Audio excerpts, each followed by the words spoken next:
Oh boy, ladies and gentlemen, it's about to get plum wild. Ladies and gentlemen, welcome back to another episode of the Plum Wild podcast. It's Wednesday, December 13th. We're an hour later than usual, but we're here. I am Nathan Waddell, and as always, I'm joined in the booth by my best friend, Damian Kiefer. Good morning. Tonight's episode is presented by Cody Williams Design. When you look good, you feel good, and when you feel good, you race good. Cody does great work on both real and virtual wraps, so rev up your style with Cody Williams Design. You can find his page on Facebook or Instagram, and be sure to use code PLUMWILD20 for 20% off at checkout. That's code PLUMWILD20. Big shout out to Cody Williams for coming on board to sponsor today's episode. We got a lot to talk about, but first, Kiefer, how are we doing today? But I had a V8. That's all I gotta say. Wow. How are you? I can go ahead and get this out there. I don't feel great. I have strep throat. Sick, right? Yeah. I think I didn't mention it. I mentioned it on a stream, but I didn't mention it on the last podcast. Hannah's got the flu, and I was talking about how we were going to the mountains for vacation. We had to leave the mountains a day early because Hannah felt so bad. And I was like, maybe I won't get it, maybe we'll be all right. And yesterday I started feeling rough. And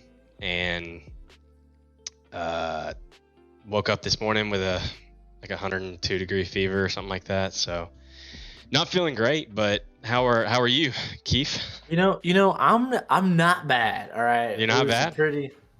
I've gotten some stuff done this week, pretty productive. The race car is back in the shop.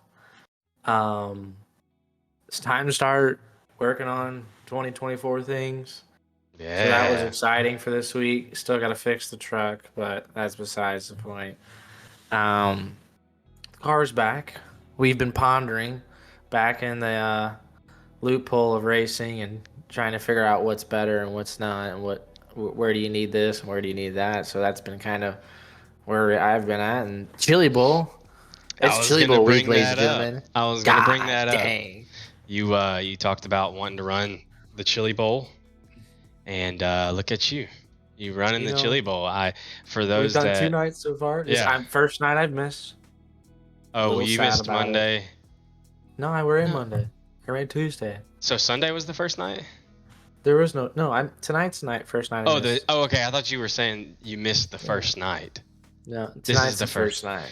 But I'm not there. But again, Monday night had a P2. Last week you said you were gonna do it, and I was like, I don't know how this is gonna go. And look at you. Tell them how it went.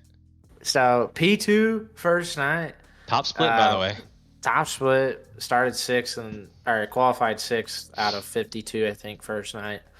And then won my heat race, started 6th, worked my way through traffic there. Felt like if we didn't get blocked, I'm going to say it, parked on the bottom there, and we lost a spot because of it. I think if that happens, we win the race. We were really, really good.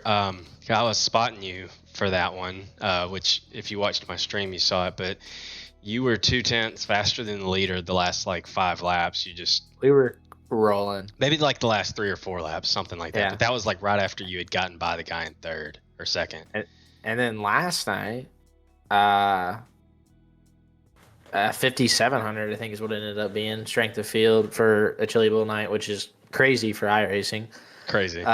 Qualified 5th behind one of our guests, actually. Quick time in that server was Hayden Cardwell.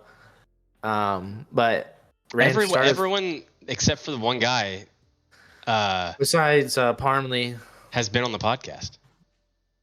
Yeah. That out-qualified you, right? Yeah. Well, besides that Cody Parmley guy. That's what I'm saying. Outside of that guy, Ramsey, Cardwell's gone tonight. JD Brown, and then, I finished 4th in that. I was right. Me and JD, we got held up for a little bit, and then once we got clear, we were both pretty good. So yeah, kind of just followed each other, and then Hayden and Ramsey battled out. Ramsey ended up winning it, and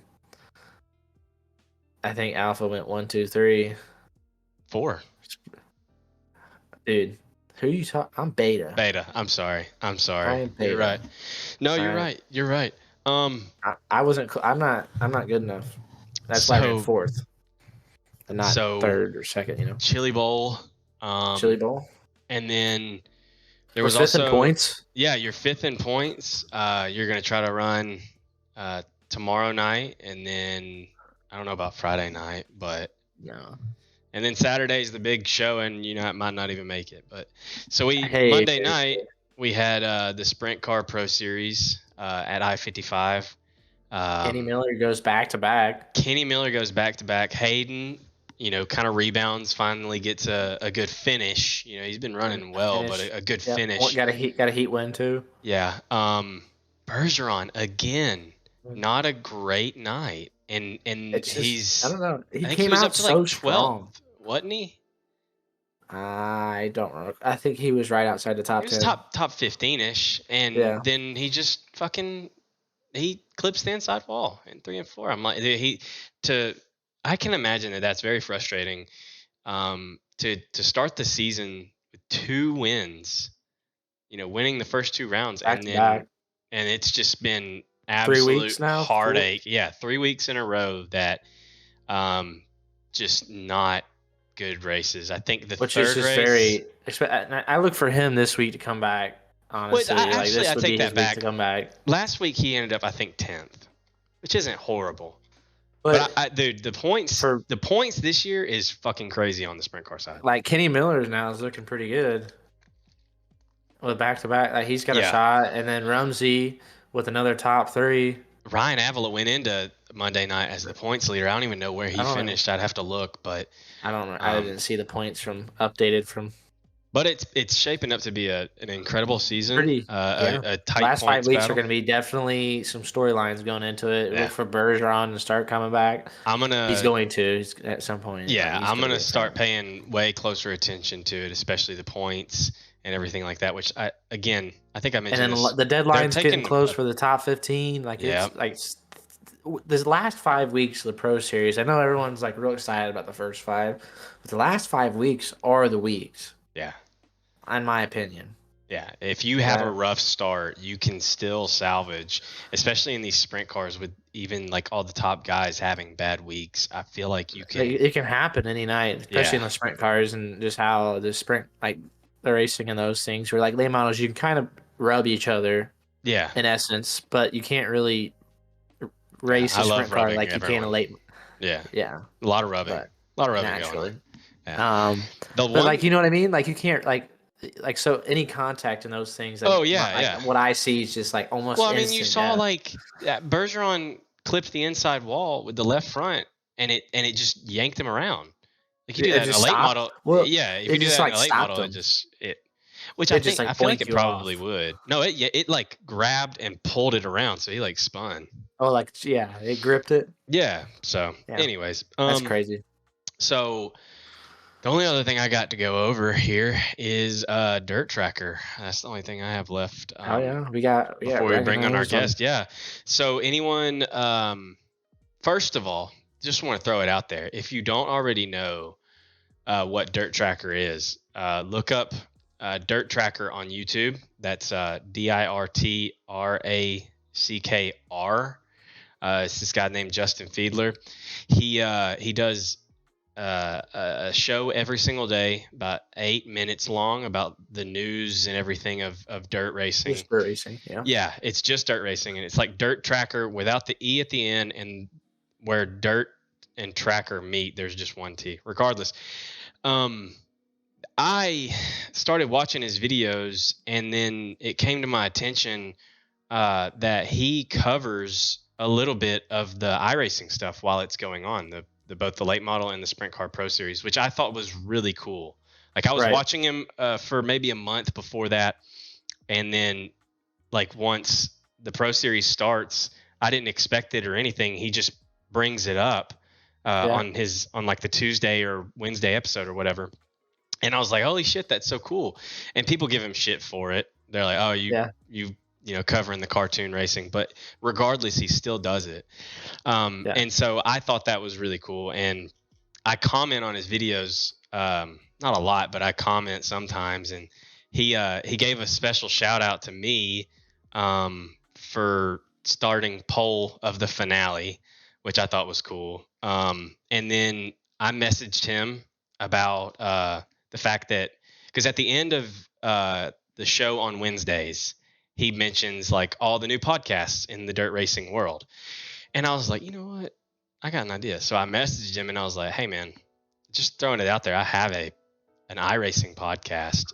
And I kind of use Jesse Interkin as kind of like some your bait. Like well, not really the bait, but like the way to ground in like the legitimacy of it, right? Like I was like, yeah.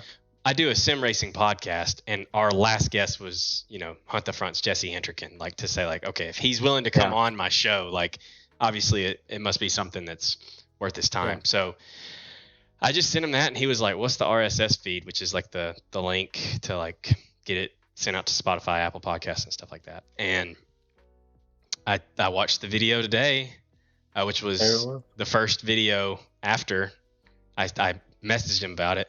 And he mentions the podcast in the video, which I thought was really cool.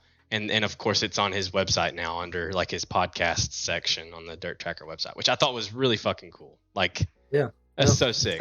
Big shout out to Justin Fiedler for that, because like I said, he gets a lot of shit for caring or not really broadcasting, but like just talking about the sim racing stuff, right? But he does it anyways because like he feels like we deserve it, and that's cool to me.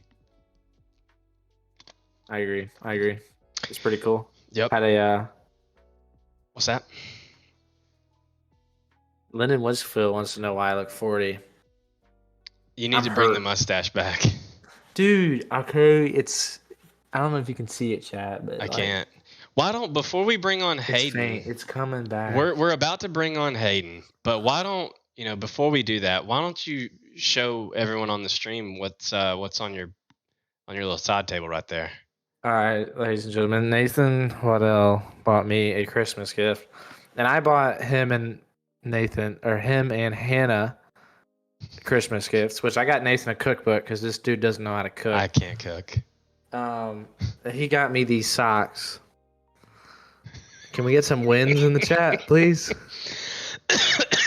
Like, oh my god, ridiculous. Oh, it's crazy. The fact that he has my address is scary. Dude, you know how hard I had to search for your address? Because I was like, surely he sent it to me recently, and I had to dig so hard. I had to dig so hard to find that. Anyways, all right. Well, I'm about ready to bring on our special guest. Are you ready? I think we're ready. All right, then, ladies and gentlemen, we will be right back with our special guest, Hayden Cardwell. Our special guest on this episode is Hayden Cardwell. He's regarded as one of the best dirt sim racers ever, with multiple crown jewels and multiple sprint car and late model Pro Series wins. He's the 2020 World of Outlaws Late Models Pro Series champion, and 2 weeks ago, he added another crown jewel to his resume by winning the VLR Gobbler 100. Hayden, welcome to the podcast. Thanks for having me, boys. I'm ready. How are you, man? I'm good. How are you guys?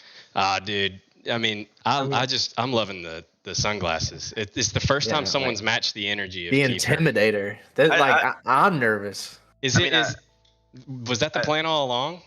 I mean, he did say it yesterday to me. He said he was gonna wear the shades. I've been doing my research on the old Plum podcast. I kind of try to pick up the vibes here. Yeah. Want to keep the standards high here. I got out of the shower a little bit too long. I had my bloomer hair slicked back there. Ooh, yeah, that would have been nice to get the old. I just love that someone has finally matched the energy that Kiefer always brings with the Sunnies. I love it. Dude. So I'm glad that you're finally here. I think, if people think of who's really fucking good, they think of you would be one of the names that they would think of. So I want to start from the beginning like I do with all of our guests. How did you get into motorsports and into sim racing? As far as the motorsports side go, my whole family's been racing, before I was even born. It goes, I think I'm third generation driver in our family. So, yeah, way back in the Atomic days down here, my uncle Jason kind of started off. Yeah, he really made a name for our family down here racing. He's won tons of track championships down here, and my dad helped him all of his years. And whenever, like since I can remember, I've been going ever since I was, in diapers. So it's just kind of stuck with me, and I knew that I wanted to race one day. I just never really had the money to Right. race to just start out, and that's kind of where this iRacing stuff comes from. But I actually started. I can't even remember how old I was. I was probably 8 or 9, ripping R Factor back in the day. Yep. That's what Terrible. Dustin Hall told me. Dustin Hall was I was like, terrible. yeah. Were Horrible. you? I was just wide open, dude. Terrible. I ran on a little controller. Didn't have a Oh. wheel or anything. Just ran a controller. I was Mike Buono and out there with a controller, but Oh, yeah, wow. I don't think I got iRacing until probably late 2018. I can't remember. 2018, 2019, somewhere around there. I don't know when it came out. Was it 17 that it came out? It came out early 2017. Yeah. And then I seen a few videos, and I'd actually been off sim racing for a couple of years before that. And I got a little cheap computer, and figured I'd give it a rip. I came on here with, I don't know if you know what a Driving Force GT wheel is. I've heard of it. It squeaks all day long when you're turning it, and It's just got that center return spring. That's it. Huh? Oh yeah. I still run that. No, you don't. I swear I do.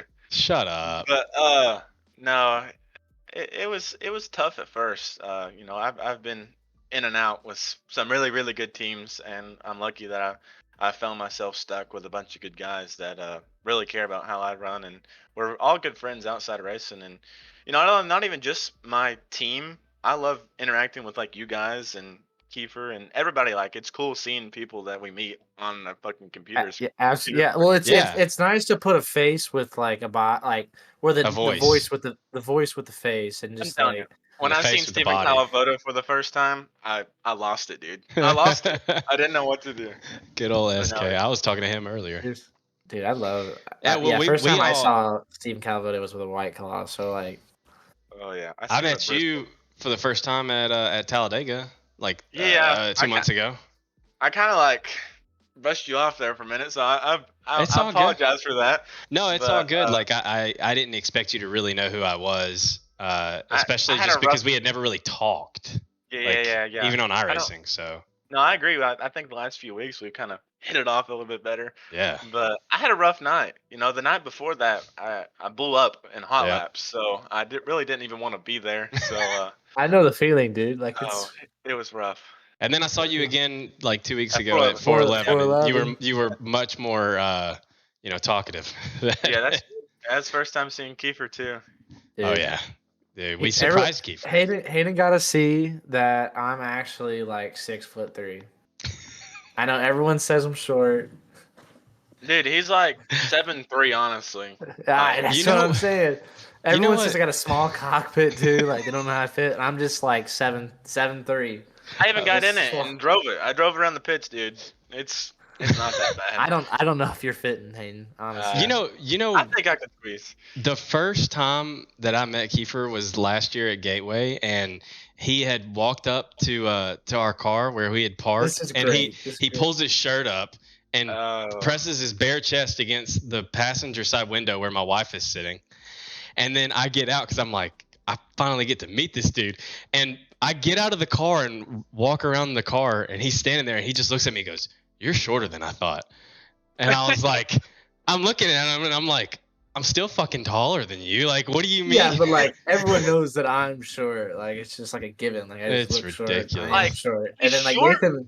Nathan looks tall. Like on social media, he looks Yeah, like yeah. like him and I Hannah don't look like they're both understand that. 6 foot. Like he looks 6 foot. Hannah looks like 5'10".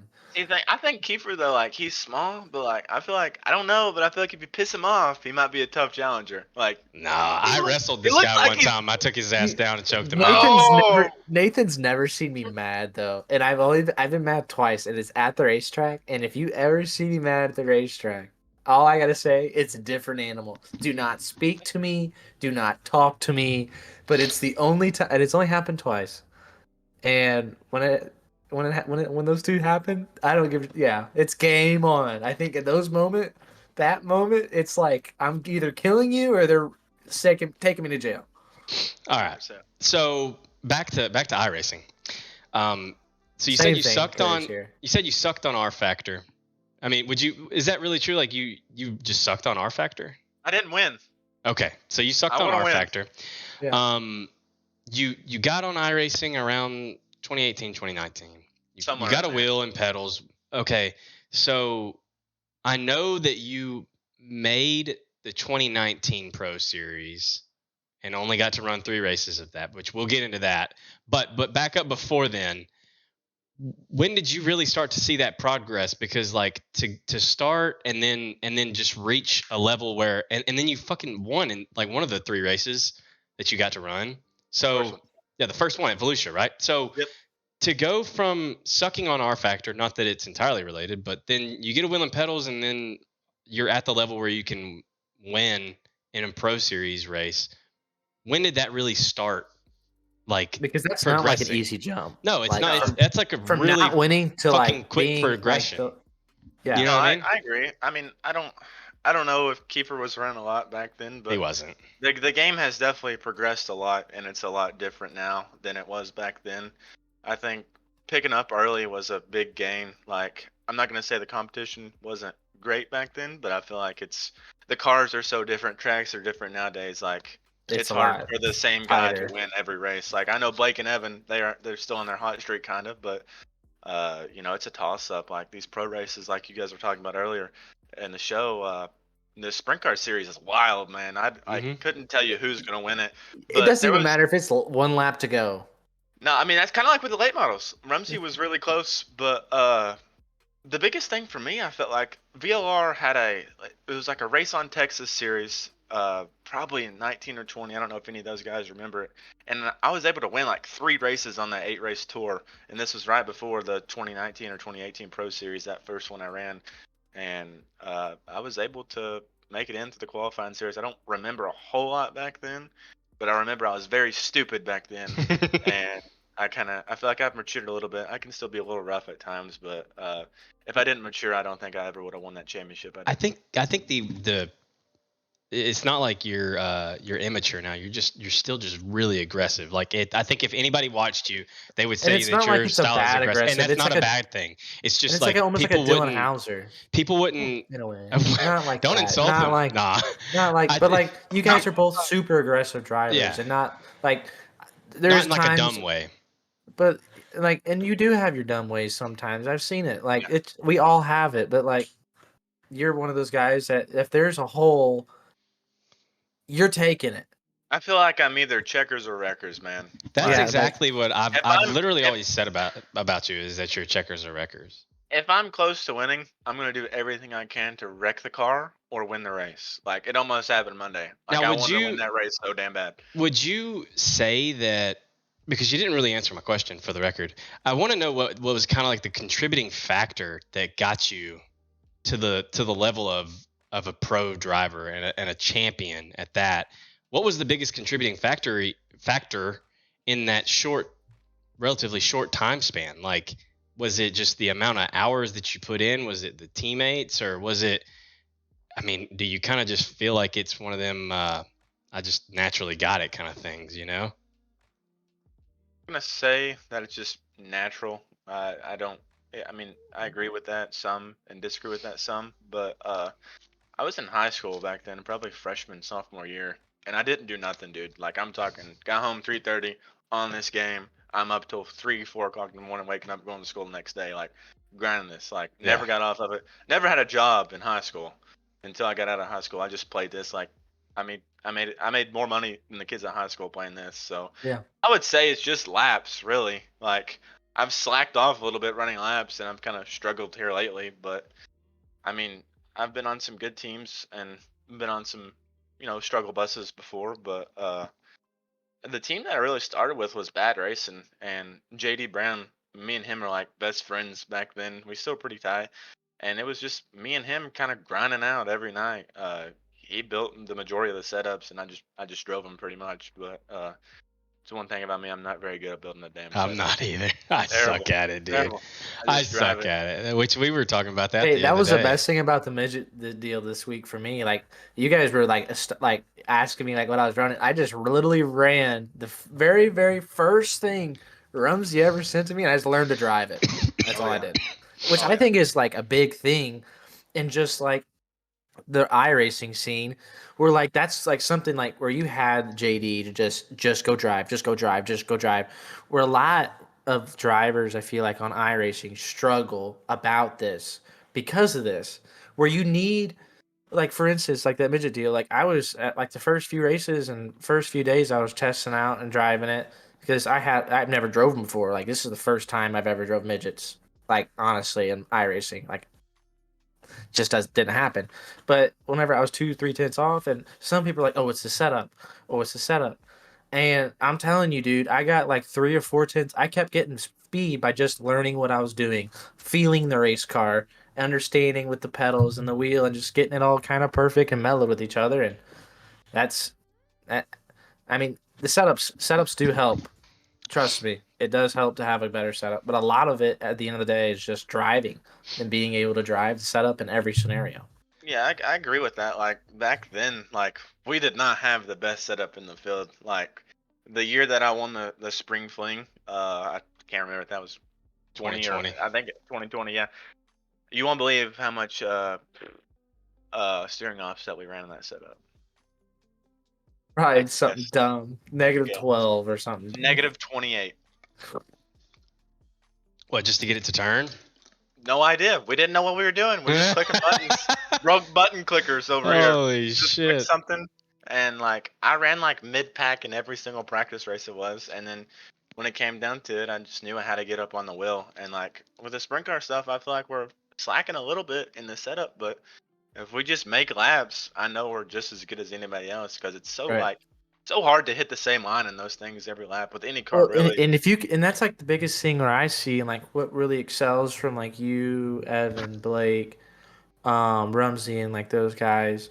It's not compared like you guys compared to what I compare myself. Like so me compared to you are more like I feel like I can hit the same lap time as like some of you guys, but I can't hit it as consistent. But I can hit it more consistent than most. But and that's what it takes. Like it's like kind of like a lap thing, and just knowing. And you've been around racing a lot, so you understand the feeling of a race car and how it should feel, and where you should pick up the throttle, and like all that stuff really truly does matter. Yeah, I agree. I kind of want to go back to what Nathan said a little bit earlier. Like, back then, like the tracks have changed so much. Everybody knew me as I was. No matter what, if you killed the top, I wasn't gonna be good. Like all I did back then was rip the top every single track we went to, and Really now good, you can't do that as much anymore. I feel like right? so You just can't rolling rely. through the You have to middle. I'm roll into the kind of middle. I'm And we have to be a terrible. lot. We have to be a lot. You have to be a lot smoother, and it takes a lot different. But when, like in those instances, whenever you need to get up on the wheel, you're able to do that pretty consistently and smooth. And I've watched it like I want to Volusia know. I in just Pro gotta Series. know. Whenever you're wall tapping in 3 and 4 every lap, like I can't even do that once, bro. Like I gotta know now that we've brought the topic up. Hayden, how the fuck are you so good at running the top? Like what is it, dude? Can, Couldn't can tell you you. give can you give any sort of insight, like as to like maybe you watch other people doing it and you're like that's what you're doing wrong, but you don't want to give the secret away? Like, is there something like that, or you just fucking got it? You know what I mean? I honestly, I have no idea. I don't know what I do different than anybody else. I know this is funny, and it's been a while since I talked about this, but there was one point in time that Dylan Wilson was changing internets left and right, trying to figure out how I was running the top so good everywhere we went. He changed internets like 4 times in the season that I won the championship, Oh and my god. like I don't know what it is. Like back then, you could like I'm talking like 2020, you could rip the deck out of the late model, and yeah, you could go in the top like 3 more inches. You could put the whole right rear tire in Right, the because wall, it had and it doesn't do compressed anything. it. And you're just full mat once you get in. Like I was right, in it and full mat, just wow, wow, wow, wow, wow, wow, wow, all the way through the corner. Is there yeah. something about like the aggression that kind of comes into play there? Like there's just sort of like a like just what how am I trying to word this? Like you just It's You almost like a care, sweet but you bliss when you're don't. on the edge. You care, but you don't care, and that allows you to be ultra aggressive. You know what I mean? Yeah, yeah, yeah. Like, would you say that that's true? Yeah. Like, I don't know. I just Like feel me, I can't. There's sometimes where I don't want to take the risk because I care more about holding on to what I've got right now. Like, okay, I'm good with the top 3 here. You know what I mean? right. Whereas you're like, I don't give a fuck. I'm No, ripping the not damn even. wall down. You know, I'm going Like, for this I massive wouldn't say bomb, that. I just say it's not. It's not. It's like a no not fear accept. kind of thing. Not like, that. Not like the urge to win. Like he wants to win. Like a top 3 isn't acceptable, and I What's your on answer, I. Hayden? We're trying to put It, words in your mouth. like, What's your answer? I mean, I said that earlier. Like, I just want to win. Like, nobody cares about who runs second, third, or fourth, or fifth. Like, and that's kind of like how I in see like this the in real this racing stuff series too. stuff, it's hurt me. Yeah, like Yeah, I've yeah, just wrecked the sprint car every week. But like at times I feel like I look out of control as anybody else when I run the top, but I just feel comfortable up there. Like I yeah. know I'm not smooth at all when I go up there. But I just don't care really, I guess you Yeah. could say. I don't know what a good answer is for that. Like that was a good question. And I feel more I just comfortable always up wanted to top as know. well, especially whenever I first got into late model side of things, which was 2019.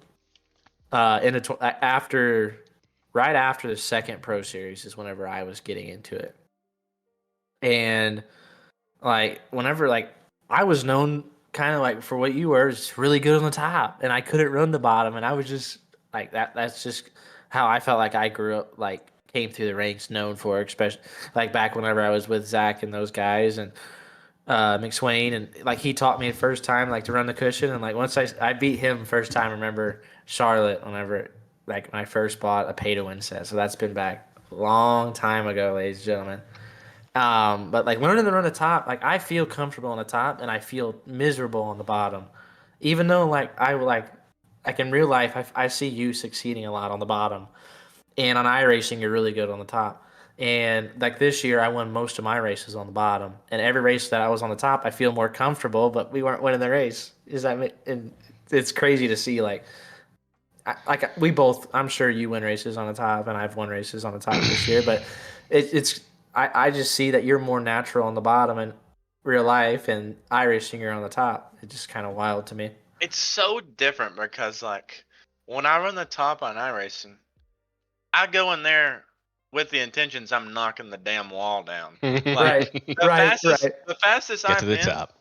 is you don't lift getting in the corner, and it's almost like you spin the car on entry, just Yeah, smoke the right rear off the wall. Even if you cut down off the wall, you still got a yeah, stupid boost that you're getting off the wall. And I agree, that stuff is broken. Like yes. it's got better. Like I get it. Like some of these guys like say like you can't do that in real life. Like I've seen Bobby Pierce knock the deck out for 50, 60 I've laps in done a it row in a at race. Brownstown Bull Ring in 3 and 4. We've talked about it. You can actually get up on the curb and it boosts you. Like But it's a I will genuine say, thing. like as far as the late model goes, if you hit the right front of the wall, you should be done. Like your race car's junk at that point. Goodbye. Yes. Yeah, I agree. And I think if they did that on iRacing, you'd be like less likely to do that, which they did start to implement that a little bit. Now it's not as I don't think they can make it as aggressive because Right. like the We're people could too hardwired to run the top now yes and get like away with it. that. It's And almost but like with like the mirrors, how they made an option to take the mirrors away, and it's like we've just had them for too long. It's hard to take them away now.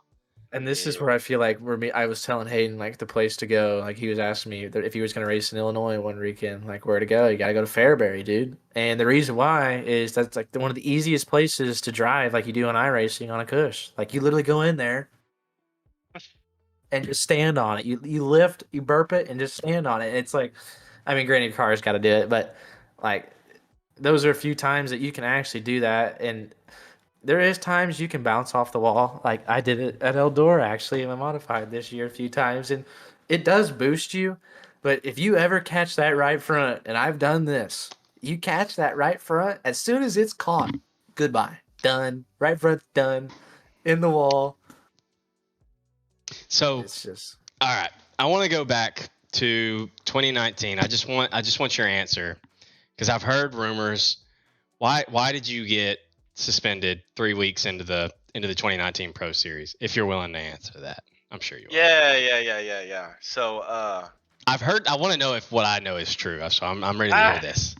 yeah, you've probably heard something similar, but I don't even remember who I was in the server with. We were in a Knoxville server practicing the super light model for Knoxville, and we were just out here wrecking shit, man, in practice, just wrecking shit. And I was out here straight lining my teammates in the corners in the damn practice session, and good old Ryan Flatten turned me into the iRacing police, and they did not take it very lightly. They The gave me appeal, no warning, no like, appeal, like nothing. damn. You're done, bud.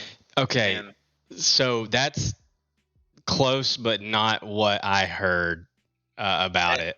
And this has been a long time since I heard this, but the rumor that I heard was that you got suspended because you straight lined someone in a road course race.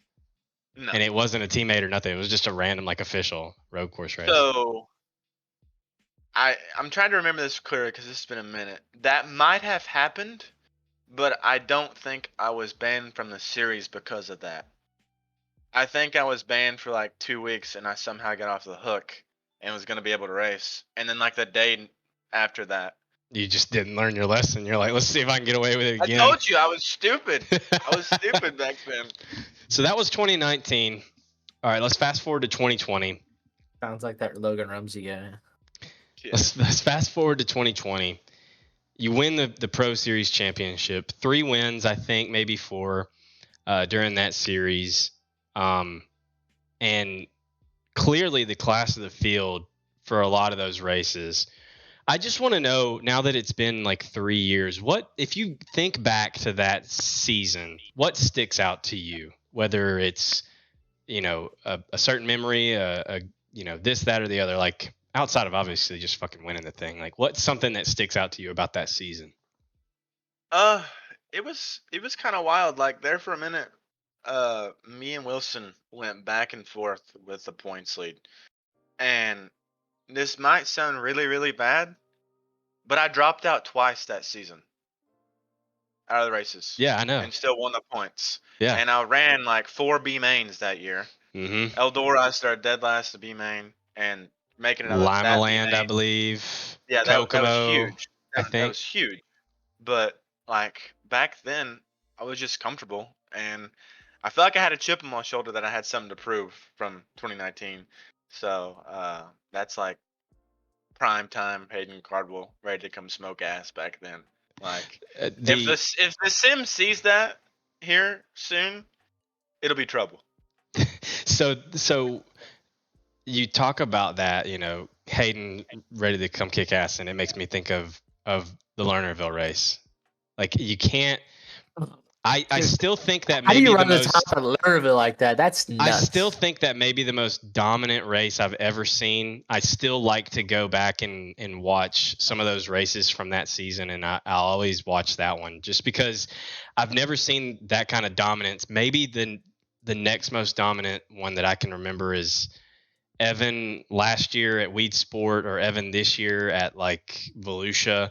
But what the fuck, dude? That Lernerville race. What do you got to say about that one, dude? Like, I don't know, man. Like, of course I'm gonna be on the top, but there's no wall. There's no wall. That's what you said in the post-race interview. I remember you were like, everyone always thinks that all I can do is, run the wall. Well, we just wax their ass, something like that, without a wall. I was just comfortable. Like, I knew that's where I was gonna be from as soon as we went there. Like, that is still my favorite racetrack on this game. How do you do it for 50 laps? Like, I fucking can do balls it, to the like, wall without I can slipping. do it, but I can't do it repetitively. I don't know. Like, did you just enter like a state of laser focus? You know what I mean? Like, what the fuck, dude? I don't know. It's like, I don't know. Like, I'm just out here just driving the car. Would you say, like, it's not like I've watched a movie, so I always reference it to humming. But would you find, like, whenever you're like leading in a race, or even in the real car racing, it's just like when you're just found that edge, that sweet bliss that like almost like where you want to hum, like in your head you're humming, like and like you're just like you don't know what you're doing, you're just doing it, you're flowing with it, like it's just everything feels natural, and it's like one of those moments like I know it's iRacing, but like you don't even you get that very rare feeling of that sweet bliss even in the real car. Like it's just one of those moments I feel like even like whenever you have those nights like that was their night. Like he had it like you just the vibes are right, the mood was right, like it just everything flowed. And I feel like that's a hard thing to get in racing, and even you get it on iRacing, it's special kind of. Yeah, yeah. I knew we were gonna be good that night, but I didn't think we would be that good. Like Evan, this is when Evan hadn't started dominating yet, but he was coming up and he was definitely showing he was one of the ones to beat. And I'm pretty sure he ran second to me. He did. And I had like a 3 second lead at one point, and they're like, "Dude, you're checking out. You got 25 to go. Just ride." And I'm like, "I'm not fucking riding. Like, I'm here to I'm here to go. Like, I'm comfortable." At one point in that race, I never felt like I was gonna go off. Yeah. Never. Just That's like one of those where like the thing my Lernerville theory is if you don't think about it it won't happen, like you just race, just drive, and that's Yeah. like that's my Yeah. thing about it. I think there's one sprint car race you need to go back and watch that I won in Pro maybe 21 or 20, and I did something similar. Oh yeah. If I remember correct, I can't remember, but I'll just go I through all of them I and see. Lernerville's a fun track. I actually built that setup. The late That model. for the late model, Yes, that's the only setup I ever built. and that Tyler was Ducharme ran third. That can tell you Mhm. everything. that was whenever you were a part of Slick. Well, I mean, you Yep, were part of Slick, it's- but that was whenever there was a lot more people on Slick, I should say. Yeah. Like I think I joined right when it converted over from. I can't even remember what it was called before Slick, but there was something else before Slick, and Yeah, that was there was. I can't remember what it was though. I can't think Someone of it It right else now. had wasn't brought it up. Swindell. No, No, Swindell was the sprint car side. Sprint car side, yeah. What was I- Slick beforehand? It was someone had brought it up. I believe it was Eden's or give me a JD second, that I'll brought tell it you. up on his episode. TTL. Yeah. That's it. What- TTL which- Esports. TTL. Yep. What does that stand for? I have no idea, but Oh, I know cool. that Joel Berkeley is who came up with all that, and Joel was actually still running Slick, and Joel is still around. He just doesn't have enough time to even come and play because he's so busy with his rap business over in Australia. So, the Lernerville race. I mean, like, there's you just a really great season, but you go into the finale in a Ooh. really tight points battle. What? And I'm gonna bring back an old question that Kiefer always gives me shit about. What were the nerves like going into that final race, like with $10,000 on the line, and it's not a surefire thing. You essentially have to finish in front of the guy in front of Dylan Wilson. Yeah, I was nervous. Yeah. Nervous wreck. I don't think I was bad, but then once you watch that timer in the top left corner when it clicks over to qualifying, oh bud.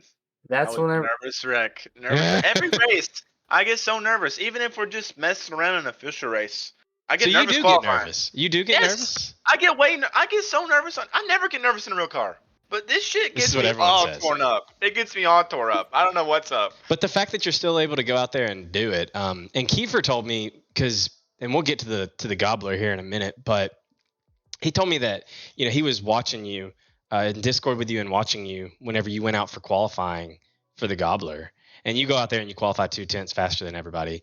But the thing that he said that stood out to him was that you were just insanely confident about what you were about to go do in qualifying. Like there was no or hesitation. even just like racing. Yeah, like, well, anything about it. But the main thing the we were talking about lines. qualifying was he Right. was like, you knew what line to run and you were confident about it and you were going to go out there and you were going to fucking hit it perfect. But that's funny because on the flip side of it, like that's what we see. But for you, you're like nervous right before qualifying. Oh, 100%. And then I feel like a lot of times you're doing something bold. Yeah. Like the thing with the Gobbler, like the way Steve ran that track in all the practices, we never had a track like that. Never seen a track where it built Mount Everest on the cushion. And I knew everybody was so tight that they couldn't run it like that. And we had one setup that you couldn't even touch the left front in the slick or you're spinning out. and my buddy James Edens hooked us up, and I didn't load it in until I seen the curb building, and I'm shaking going to the back straightaway for a damn street stock race, and I just Gobbler, got here baby. and don't lift for 2 laps. I got it on the bike 1 lap. I thought I was going over in qual. Like my fast lap, I had 3 tires on. Like one tire was off the ground. So street stocks. I mean, has that ever really been something that you've done? I know you said in the post race interview that I didn't expect my first big win after coming back to be in a street stock, but like, is it you never were in a street stock really before this? No, I think I only ran the Gobbler once, the one of the Knoxville ones, and I was terrible, man. Like I ran the top and I ran like 25th. The Damn. whole race was terrible. Yeah, But you go out here for this one, you set quick time, win the prelim, win the finale. Like, I mean, but you said you didn't expect to.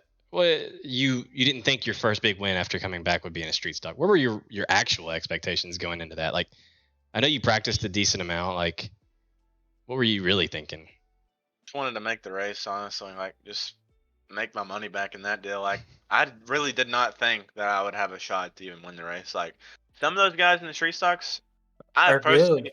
I've never even heard of them, but they're no joke, dude. Like, they can get around the freaking street stock, and like, this is one reason why I have to give Logan a freaking hell of a shout out, because if it wasn't for the people I'm surrounded by, I don't think I could just get on and make laps. Like, I Right. know I've got the shit to win with. Yeah, Right. which is nice to have.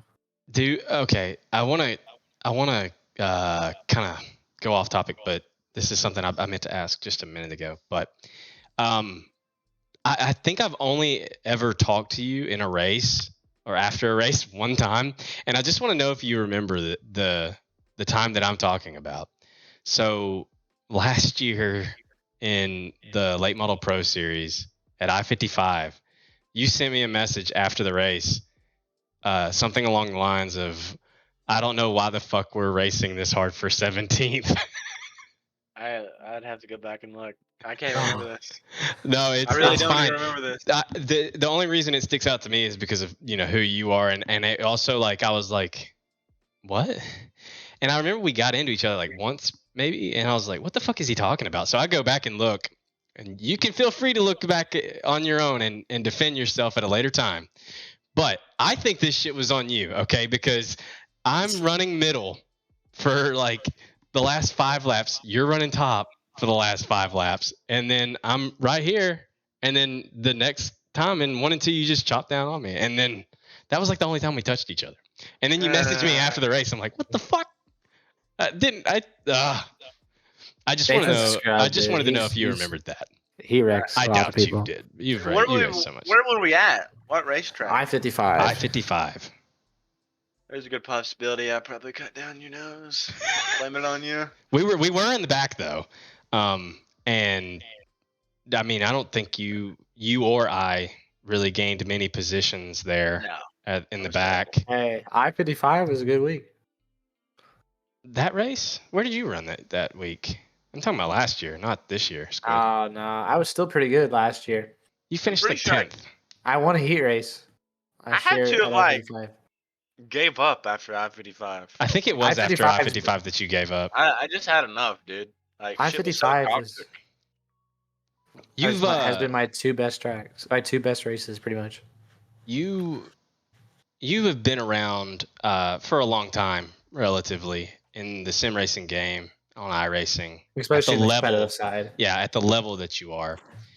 It seems like your interest and your drive for sim racing comes in waves.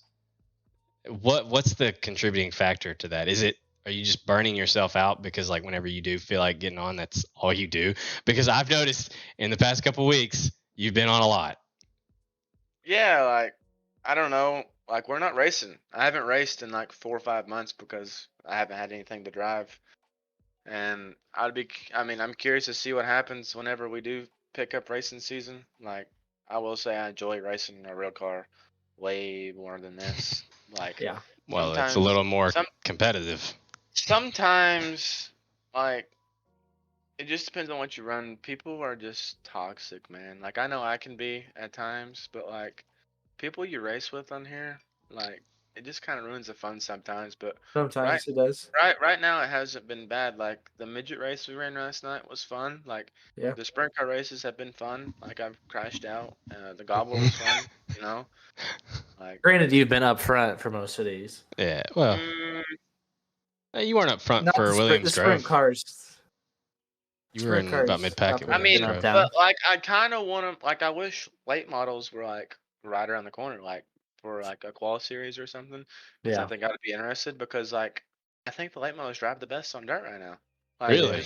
they're nice. just from what I've felt like just racing. Like me and Keeper ran that race last week, I think it was, or two Yeah. weeks ago. He wrecked the field. I don't know why he did that, but Hey, we were uh, coming and we were charging through the field past. I was pushing you through there.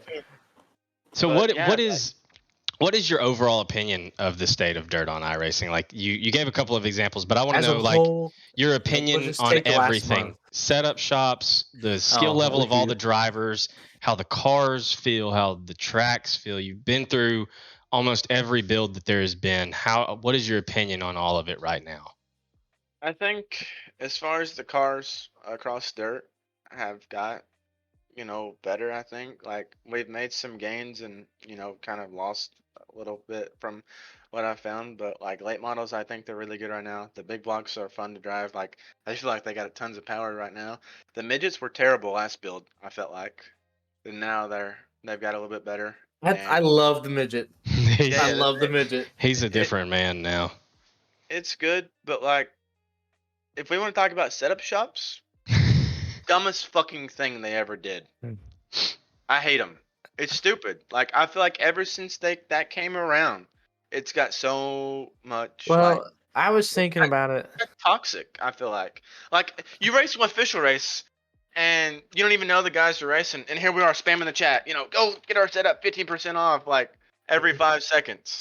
Like Here's a theory that I was thinking about the other day. I don't know if I've talked to anybody about this, but so this is like my kind of side of things where I look at it as what setup shops kind of should be looked at.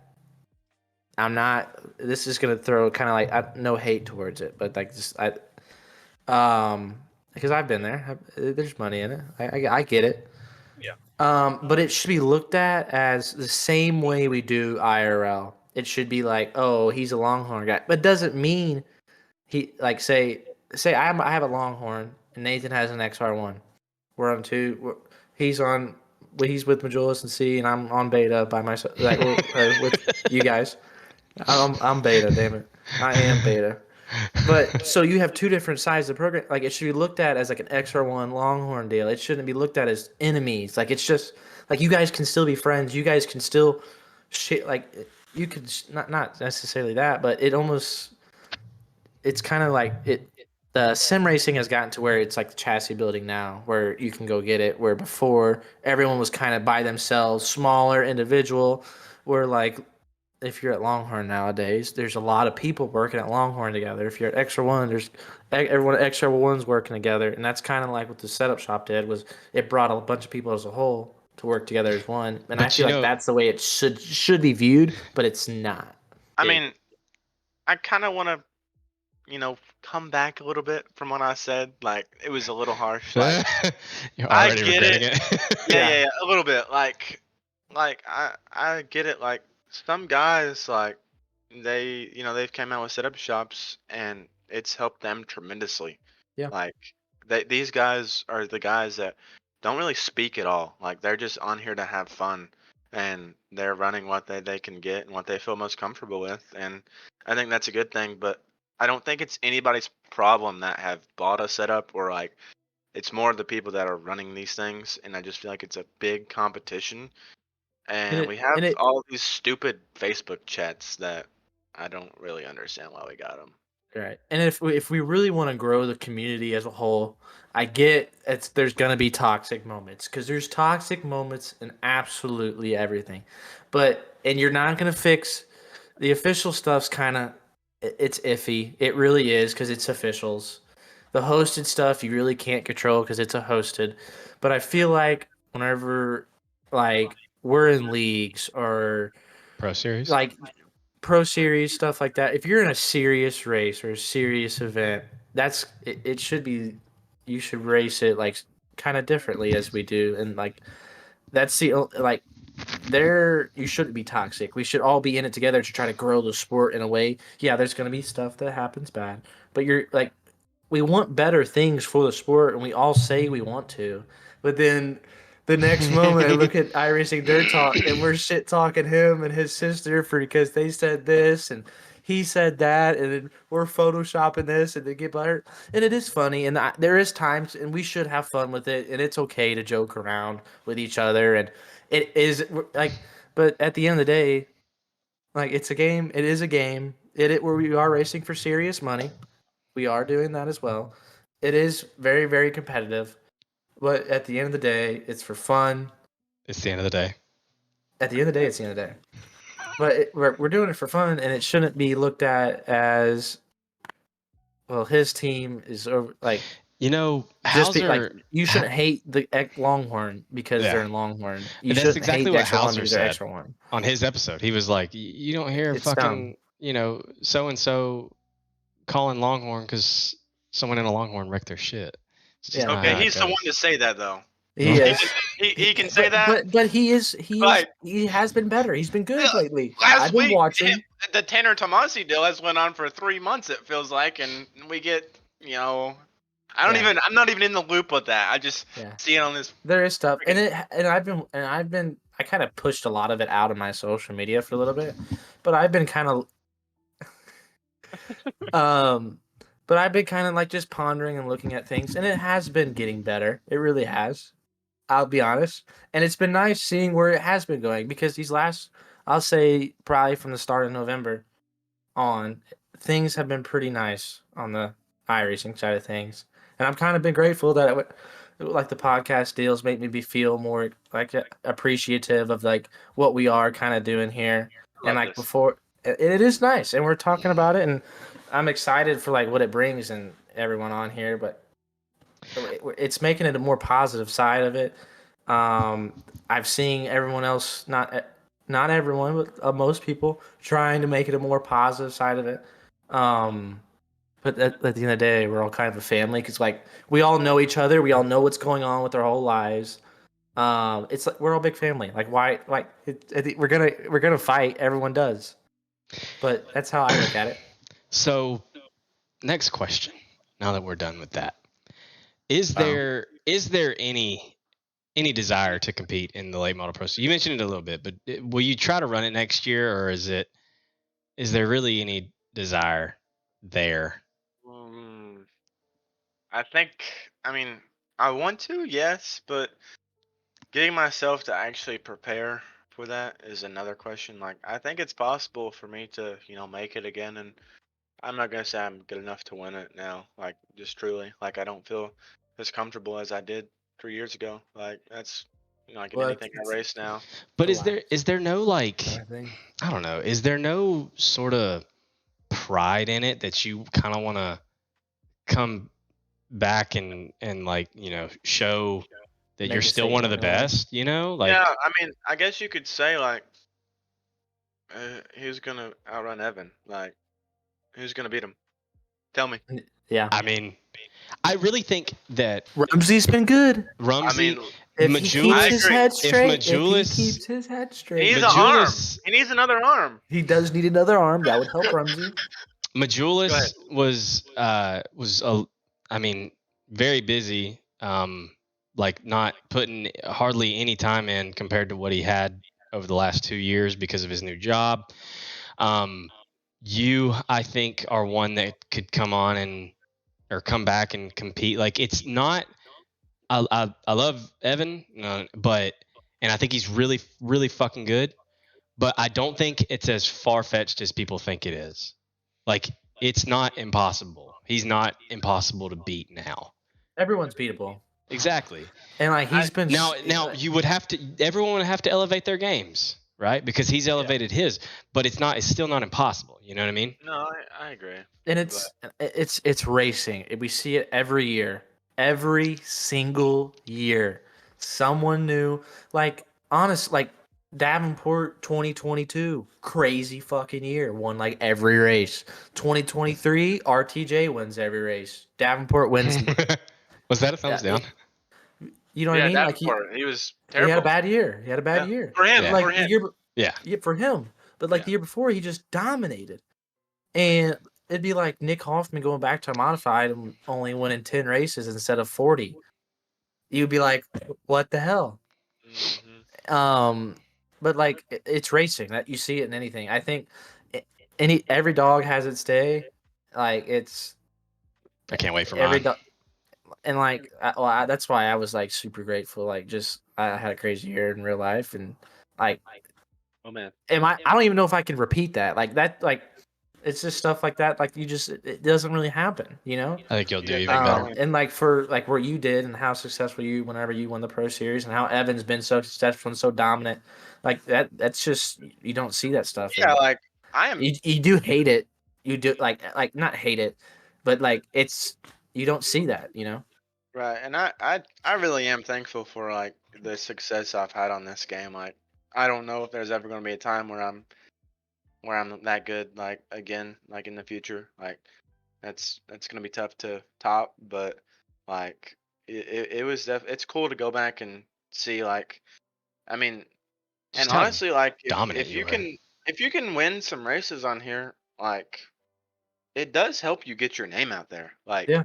Yeah. like Or if you And host a podcast. the iRacing stuff's getting some respect and like whenever like beginning of the year when I was racing, like people would come up and talk to you, and you've probably had it too. Talked about iRacing and they make a joke about it, but like it's slowly starting to build a reputation for itself on the iRacing side of things, which makes it cooler for us being Pro Series guys and or being able and have competed in that level or have the experience of racing in these big races. I mean, not a lot of people can say that, and it's not something easy. Like this isn't just something you can hop on and drive. I know a lot of people make fun of it, but like if you're good on like once you reach like the competitive side of this, you gain a lot of respect. Like it's surreal kind of in a way. It's the respect side of it. It's cool.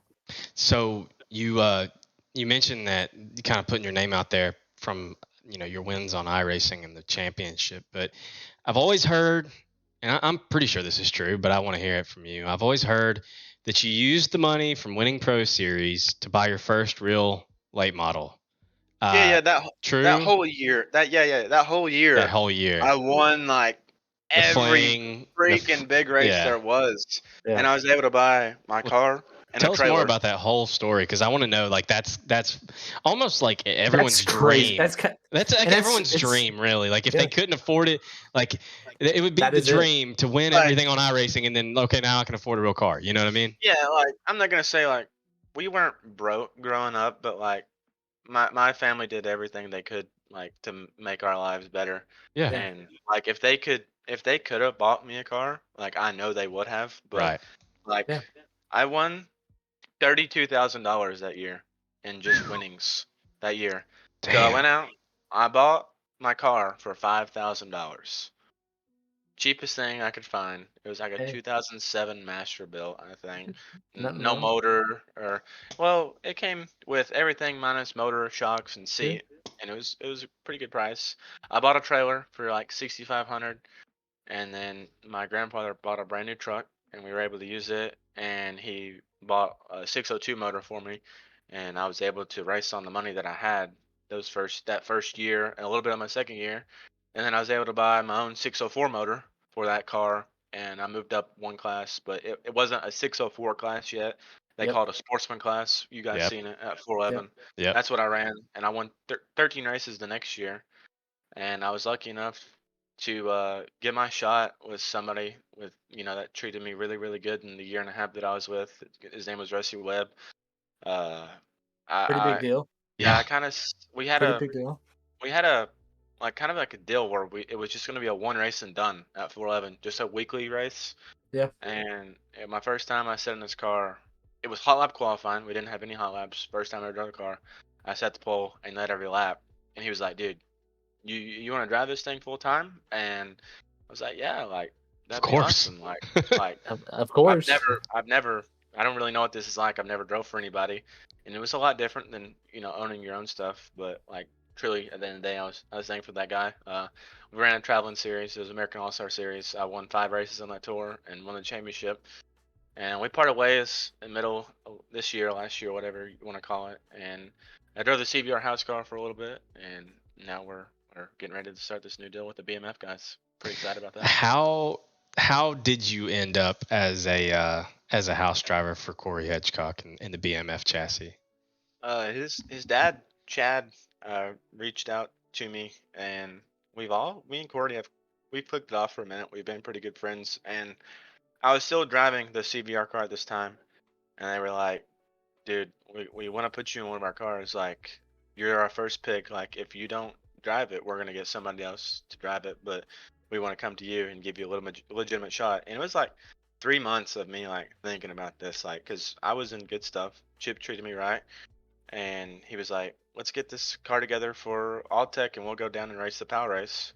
And Corey ended up winning that, but I feel like I'm a man of my word in the real side, and I had to deal with Chip that he wanted to run the Powell Family Memorial at All Tech, biggest crate race of the year, one of the biggest crate races of the year. Yep.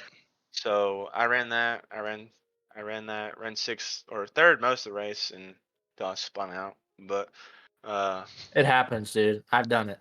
and then after that, me and Chip, I parted ways with him, and we ended on a pretty good friendship. Like we're still pretty good friends, On but good I feel terms. like I feel like I want to say I'm bettering myself.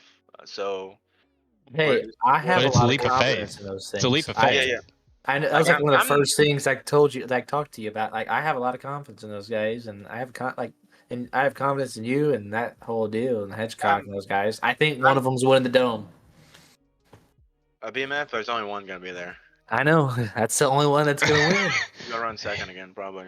But Hope for no, that. I'm nervous about that deal, but I'm excited. Kicks off 2 weeks at 411. Yep. Yeah. Yep. Hey, I got confirmation today, Hayden, that if our truck is fixed by the hangover, I will be there. Oh boy.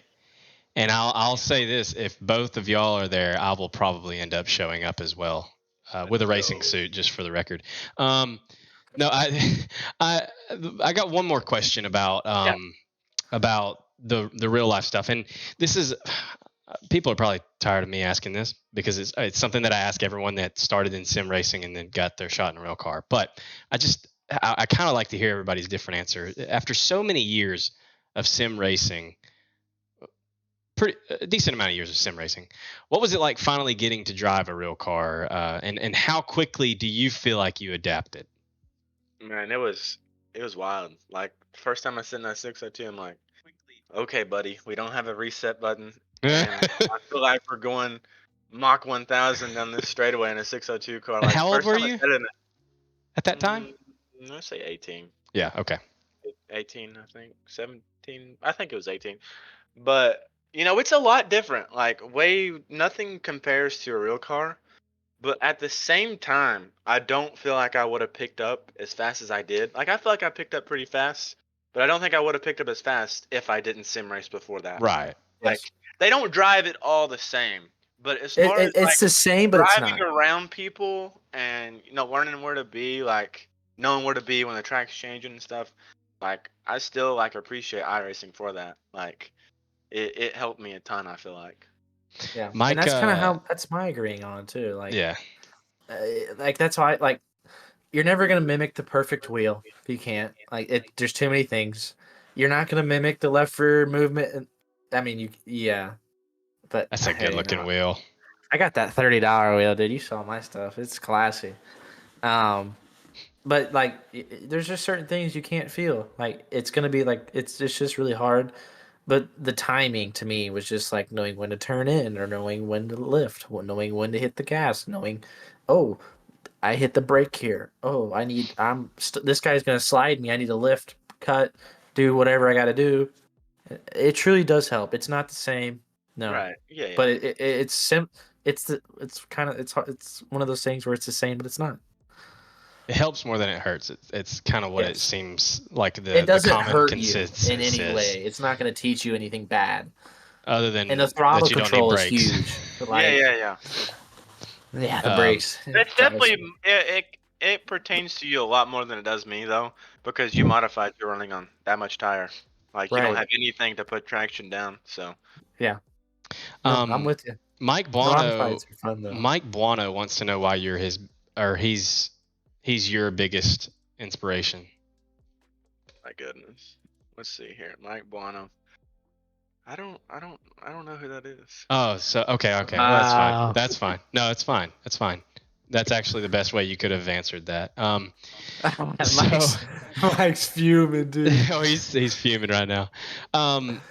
So last question that I've got for you, Hayden. You're now a BMF house driver. Your first race with Corey Hedgecock and the BMF chassis is next weekend, hopefully. Correct. 2 weekends. 2 weekends from now. Goodbye. Not this weekend, but next weekend, right? The 18th, Not the this coming. 19th and the 20th. No, 29th and 30th.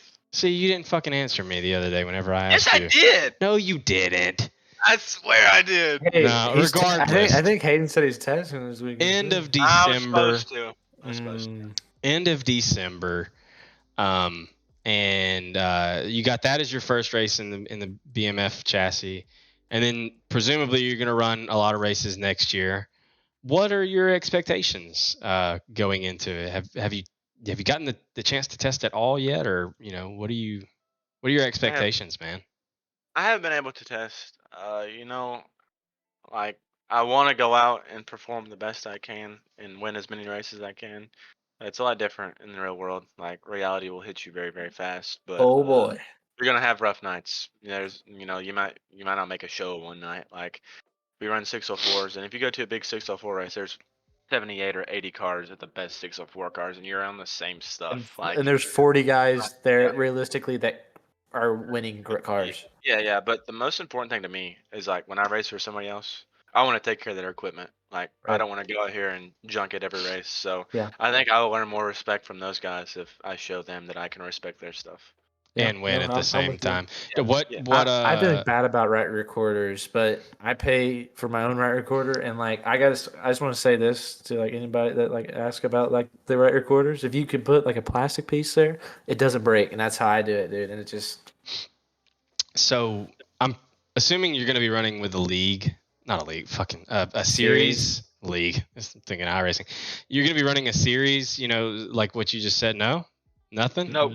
Just gonna hit the big shows. Hey, you're gonna hit the big shows. Hey, that's what I'm doing this year too. Just check chasing, man. I don't think it's like, yeah, I'm not funny yet, but like even for Chad, like Corey's dad, it don't make realistic sense to run a series anymore. I don't feel like.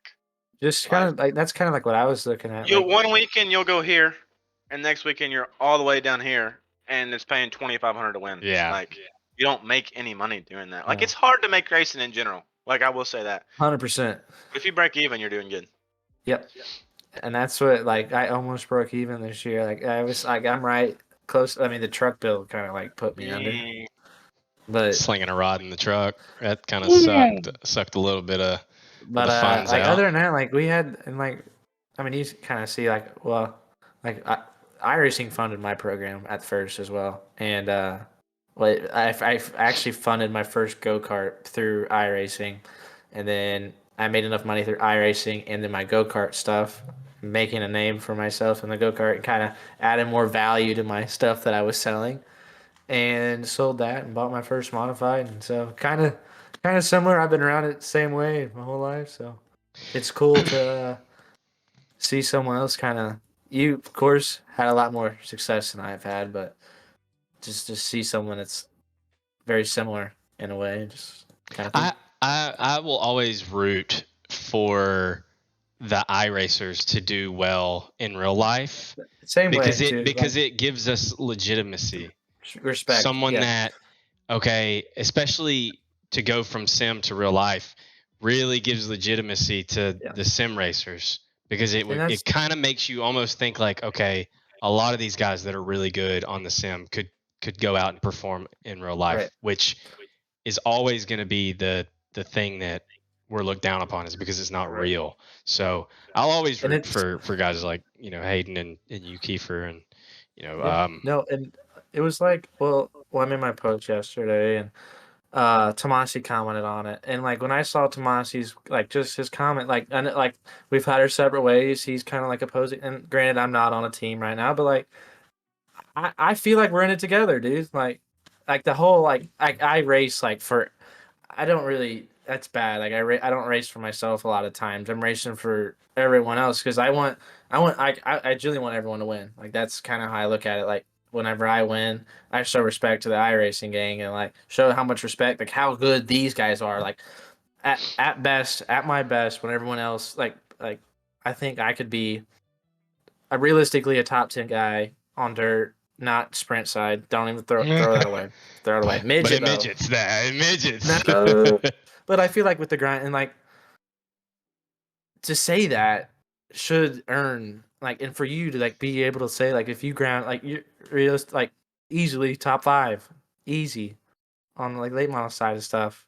And if you ground like you grinded, you could be number 1. Like it's just like or Nathan like even like making pro series and being like top 10 in the world that stuff it needs respect, and it does because like you guys are wheelmen like, and that's what like I was telling my dad on the way down there. I was like, hey, Hayden Cardwell is gonna be down here. Like I was hyping you up for him to my dad, like because you're an iRacer and I just know how good you are in iRacing, and like I believe in like it's like we're all family. It's like back again. Like I thought it believe in you was guys. cool. Like it's like I haven't really hung out with anybody a whole lot from iRacing, like in IRL, and like I thought it was badass. Like we're sitting here at 411 before the race. We're talking about what are we gonna do when we get out here? Like what line are we gonna run? How hard do you need to drive? Like that was awesome. Yeah, I just something remember that like you normally do over Discord is something that you're doing face to face. It was funny because like Grant, I've never been to 411. I've only seen videos of this place, and if you watch a video of this place and you go there, throw it away. And he was explaining to me, and like so I got there for a first lap, hot lap qualify. Never been to this place, granted. I don't race on red clay this much, and it's the slickest racetrack I've probably ever been on.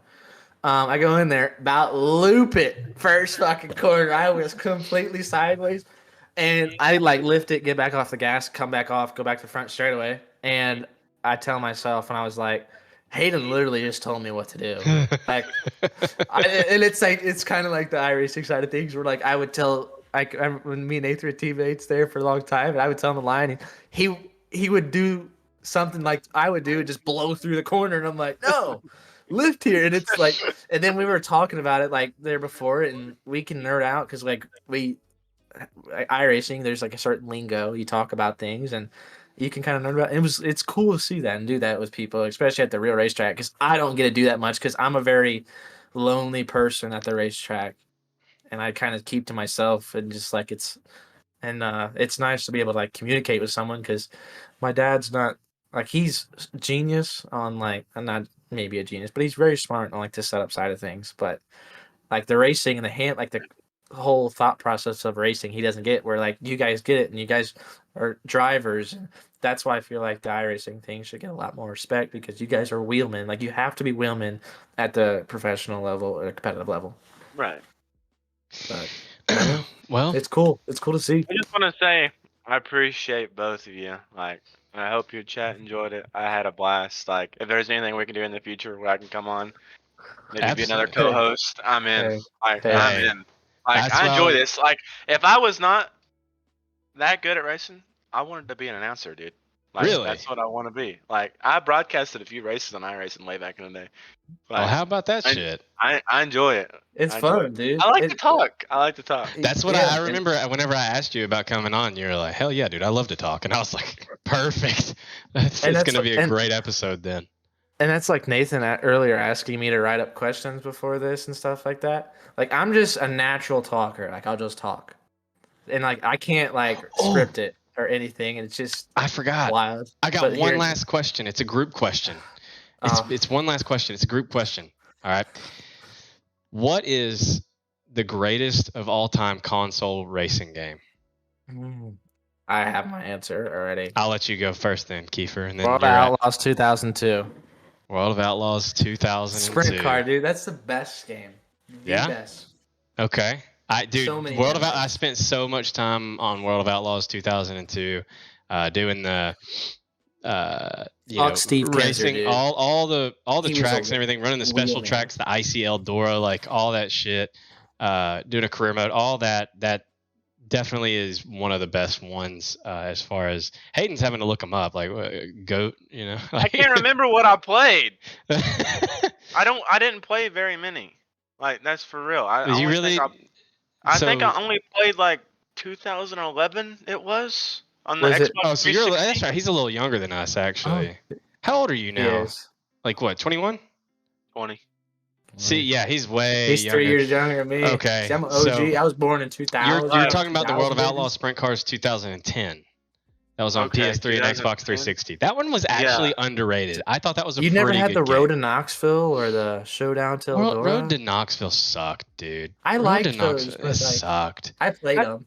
Like, I mean, we didn't have any options. I never played like dirt games. I always played the NASCAR games. I feel like. Which was the best NASCAR? Yeah, I feel like that's I fair. think it was 04, maybe. 04 wasn't bad. I With liked the 08 a lot. modifieds. With the No, modifieds. that's 05, 2005 05. Chase for the Cup. Yeah, I can't remember which one it was, but I remember we played split screen with my cousins a lot with that. Yeah, but that's so yours is the World of Outlaws 2010, and then NASCAR 2005. Yeah. Okay. What's yours, Nathan? Mine has to be NASCAR Dirt to Daytona. I remember that one. God, why did I think about that? There's been, I would say that there's probably every single racing game up until about 2011, 2012, I played it. And I would say that's the golden era of console racing games was, early 2000s to like mid 2000s, late 2000s. Yeah. I would say that NASCAR Dirt to Daytona, just based off of the career mode alone, is one of the greatest console racing games ever, and I still occasionally play it to this day on the emulator on my PC. But World of Outlaws 2002 is really good. I actually did play a lot of NASCAR 2005, Hayden. I enjoyed that one a lot, and then the World of Outlaws 2010 game, like I said, was kind of underrated. Although it wasn't like perfect, it was still really good. Here's a hot take. Let's see if any of you viewers remember this one. This was actually my favorite. I really remember this. I didn't get to play it a lot because I never owned it, but I remember going to my buddy's house and playing it split screen, and it was Saturday Night Live. No. Saturday Night Speedway. Or was it Saturday Night Speedway? Yes, and Saturday it had Night the girl Speedway. Yeah, on the girl with the cover. Yeah, she's almost flashing. Yep. That was the best. Yes. I played it with my buddy like a split too. screen. That was so fun. Did you ever play that one, Hayden? That one was. I don't think so. It was like the only late model like dirt racing console game. Correct. I don't think so. It had late models in the midgets. Made by Ratbag. Honestly, you wouldn't know that it's a dirt late model racing game based off the cover and the name of it, but the cover looks like a stripper, Yeah. And it's like Saturday Night. She got the belly button Speedway, piercing. Whatever. Yeah. Well, anyways, that was the last question I got for you, Hayden. I appreciate you coming on so much. If you want to thank someone or give anyone a shout out before we let you go, this is your chance. I don't really know who's watching, but we'll just give the guys at Alpha a huge shout out, for the iRacing stuff. They're like family to me, man. Like, I can pop in right now and be like, hey, boys, I need a setup. And just click up a button like there. And I really appreciate those guys. Like, I made awesome friendships with them. I'm going to thank you too. Like, this is awesome. Like, again, thank you for letting me come on here. Yeah, all the chat that stayed around, like, hour and 30 minutes, I think we've been live almost here. So, I appreciate it. And, see you around, boys. Yeah, appreciate you so much for coming on, Hayden. Thank you, man. I appreciate it. I really do. All right, we'll be right back. All right, well, that was Hayden Cardwell. Another great guest. I say it every week, but they're all great guests. Hayden, great guest. How are you feeling? Things aren't blue now. That's good. I don't understand why you put yourself through that. You could just do that for the intro. I like doing it like when it's like I feel like I'm investigating. Okay. Like I really like with these, I should have probably like kept them down on my nose more, and I was like, so Well, How are you? I feel like a librarian. you look like a sexy librarian, actually. Ooh. Wait a minute, hold on.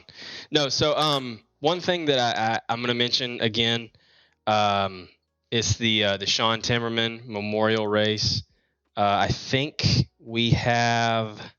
Let's see. Today's the 13th. We'll have one more episode before the Sean Timmerman Memorial. That'll be Thursday, December 21st. There's no entry fee. It's 410 sprint cars at Eldora.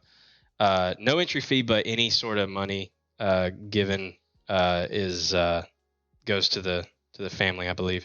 So and it's put on by David Allen. He wanted me to mention. He said that they currently have over 300 in the Discord and about 160 signed up. It's the final week to sign up, and there are it's non-profit, but there are trophies awarded for first, best memorial paint, and another trophy to be announced. The event is broadcasted by UDTV, and it will be very special to the family, he says, which I'm sure is true. There will be an announcement made the night of the race, which will definitely be talked about heavily for the next 10 months of something that he will be doing every year in memorial of Sean on the platform. So again, folks, David Allen putting on a memorial race for Sean Timmerman. Be sure to get signed up for that race and show the support there. Other than that, we have one big thing that I want to talk about, and I wore my Gateway shirt, my hoodie, and I got my Gateway trophy from last year. I'm just gonna go win it. You're just gonna go win one, folks. Dude, it's Gateway Dirt Nationals week. It's Gateway Dirt Nationals week. The racing starts tomorrow night, I believe, for night one. Prelims or whatever, and then Friday night too, and then of course the finale Saturday. Gateway is fucking awesome. I went last year, like I said many times. It's gonna be a party afterwards. I'm ecstatic for that. Yeah. Unfortunately, I'm not able to go this year, but fucking excited. I want to use this as an opportunity right now to give our predictions for the winner. I said this. Yeah, Tanner English. It's for you got Tanner English. Tanner English. I've said it for months. Yeah. It's true. He's winning the race. It's true, but Shep's gonna be good too. Yeah. There's that's my pick, and I'm gonna stick to it. They call it the great equalizer, and that is true. I think it's almost anyone's race in the top 10, 15 of guys that enter. I think you really can't count out Tyler Carpenter. Obviously, he has got something figured out there. I think there's two names. There's a lot of good guys. There's two names that I want to pick. Obviously, I'm just going to go with one of them.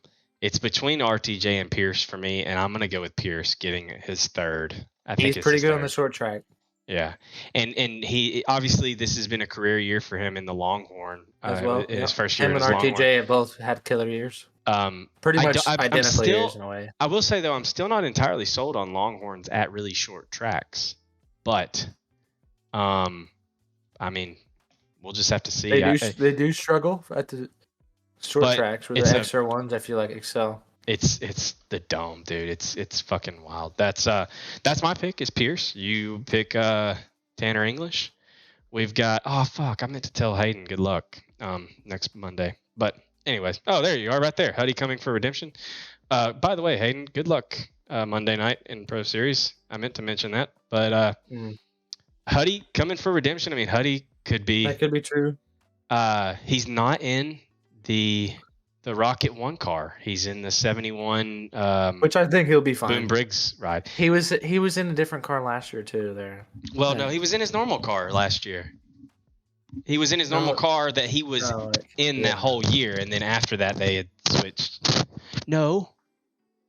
How did that go? Is he raced Charlotte? He had already switched, but he was like at Gateway he went back to the what is it, double down? Yeah. Double down.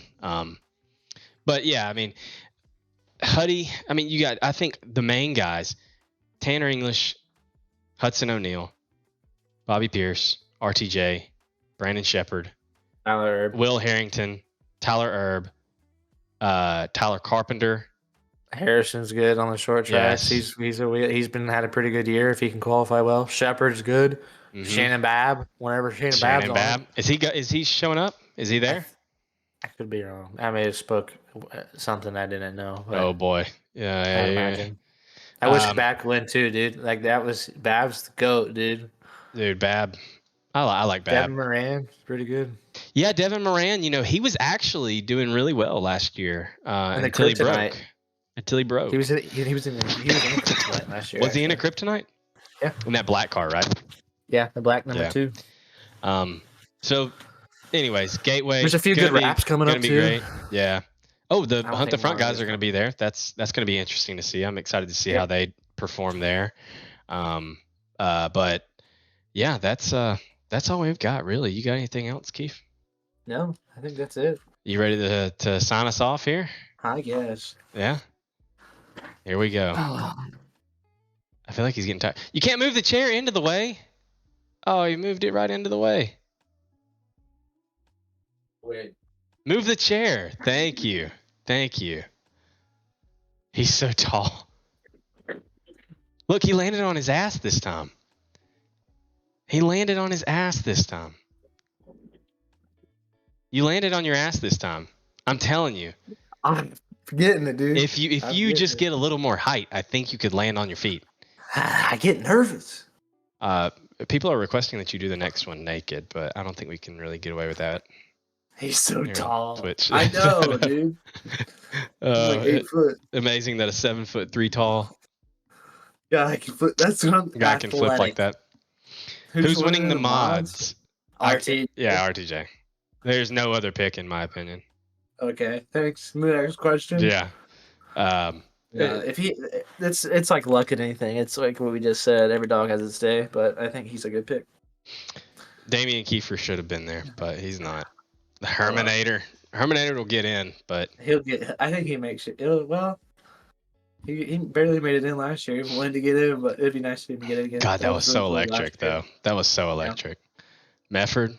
I'm excited to see Mefford. See what he does this year at the Dome. Hopefully, he can not park it there again. But that's all we got.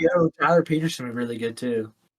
Yes. He won it 2021. Did he? Becerra's good too. Austin Becerra is really good. Hey, I've outran and beat him a few times this year. Becerra? That's right. I got video proof for that. Yep. But he's really good in the IMCA world. He is. He's really good. But yeah, that's all I got. That's all we've got, I believe, for this episode of the Plum Wild podcast. And if anybody wants to see me, I plan on being at the Dome Saturday, I guess, at one point in time. And I'm bringing some people T-shirts. So if you would like a T-shirt, get with me beforehand, and I'll bring them up. If not, I won't have them with me because they didn't want us to race. But that's besides the point.